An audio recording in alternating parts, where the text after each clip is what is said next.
से वर्कर के लिए उम्र का कंडीशन लगा रहा है। प्रमोशन में कभी उम्र का कंडीशन होता है क्या? हमें समझ में नहीं आता कि ये लोग ऐसा ला कहां से ढूंढ के लाते हैं। आंगनवाड़ी वर्कर हेल्पर को सुप्रीम कोर्ट का ऑर्डर अप्रैल 2022 का कि वो एक्ट 1972 के तहत ग्रेच्युटी का हकदार है, उस ग्रेच्युटी को भी इम्प्लीमेंट नहीं किया जा रहा। कोई भी किसी भी तरह का सोशल बेनिफिट नहीं है, कोई भी। इसमें ऐसा हुआ कि जैसे ही मेरा फ्लाइट 9:25 पे लैंड हुआ और मैं एग्जिट के लिए सीढ़ियों से उतर रही थी, तो एकदम मैंने देखा कि सामने आईपीएस अधिकारी और कुछ इंस्पेक्टर और हाई रैंक के अधिकारी वहां पे खड़े थे। तो एक पल के लिए तो मुझे ऐसा लगा कि शायद कोई मेरा वाला फ्लाइट में कोई वीआईपी पर्सनैलिटी होगा जिसको रिसीव करने के लिए ये लोग खड़े हैं। तो जैसे ही मैं सीढ़ियों से उतरी तो एकदम एक पुलिस कर्मचारी ने आगे बढ़ के मेरा अटैची पकड़ा। तो मैंने बोला कि आपने मेरा अटैची क्यों पकड़ा है? तो बोला आपसे बात करना है। आप उषा रानी है? मैंने बोला हाँ मैं उषा रानी हूँ।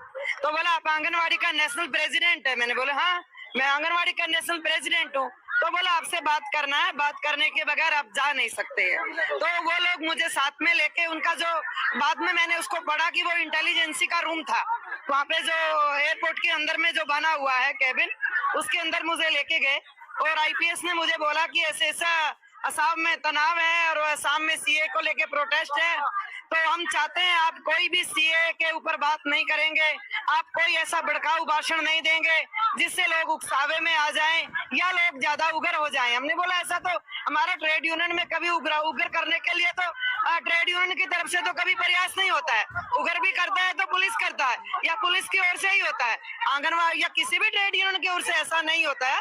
तो बोला नहीं आपको गारंटी देना होगा। मैंने बोला मैं गारंटी तो कोई नहीं दूंगी, आपको जाने देना है तो आप जाने दीजिए, नहीं जाने देना है तो मत जाने दीजिए। तो बोले नहीं तो हमको नोटिस देने के लिए बोला है, आपको एक नोटिस दिया जाएगा, आपको ये नोटिस रिसीव करने के बाद ही आप बाहर जा सकते हैं। और वो नोटिस का कॉपी मैंने आपको दिखाया है। तो उन्होंने जो बात किया है कॉमरेड तपन शर्मा से मैंने उनसे बात करवाया कि 149 सीआरपीसी के तहत एक आपको नोटिस दिया जा रहा है, वो नोटिस लेने के बाद ही आप जा सकते हैं। तो ये सरेआम है जो बीजेपी की सरकार की ओर से लगातार एक डराने धमकाने का काम है कि जैसे ही मैं एंटर किया हूँ असम में और मुझे एक नोटिस धमा के डराने का कोशिश किया है। हम लोग अन्याय के खिलाफ लड़ते हैं, अन्याय के खिलाफ बोलते हैं और अन्याय के खिलाफ बोलते रहेंगे। हम यहाँ पे भीख मांगने के लिए नहीं आए हैं, हमारा अधिकार है। 1975 से लेके हमारा आंगनवाड़ी वर्कर हेल्पर काम कर रहा है और आप सबने देखा है 7 तारीख को जो उनके ऊपर हमला हुआ है और उनका जो वो बाजू को लहू लुहान हुआ है, वो भी आप सबने देखा है कि इतना जोर से पुलिस ने पकड़ा है कि हमारा यहाँ का असम का जो नेत्री है इंदिरा नेवार, उसका हाथ का चमड़ी तक उतर गया है। तो इससे आप बर्बरता का अंदाजा लगा सकते हैं।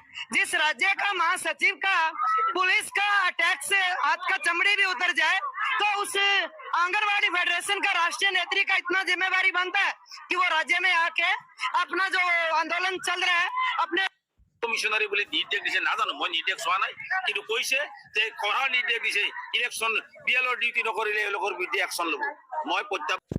सरकारी वैकेंसीज में, सरकारी जॉब्स में महिलाओं को 50% आरक्षण। आशा, आंगनवाड़ी और मिड डे मील में जो काम करती हैं, सेंट्रल गवर्नमेंट का जो भाग है, जो शेयर है, उसको हम दुगना कर देंगे। हर पंचायत में एक अधिकार मैत्री को हम अपॉइंट करेंगे। वो महिलाओं को उनके अधिकारों के बारे में समझाएंगी और उनके अधिकारों के लिए उनके साथ मिलकर लड़ेंगी। करोड़ों महिलाओं के बैंक अकाउंट में साल का 1 लाख रुपए आएगा। क्रांतिकारी कदम है ये। अगर नरेंद्र मोदी जी अरबपतियों को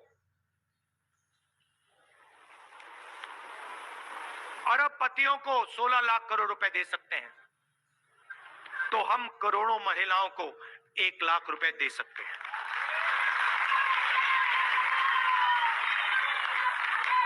दूसरा ऐतिहासिक काम, सरकारी वैकेंसीज में, सरकारी जॉब्स में महिलाओं को 50% आरक्षण। आशा आंगनवाड़ी और मिड डे मील में जो काम करती हैं, सेंट्रल गवर्नमेंट का जो भाग है, जो शेयर है,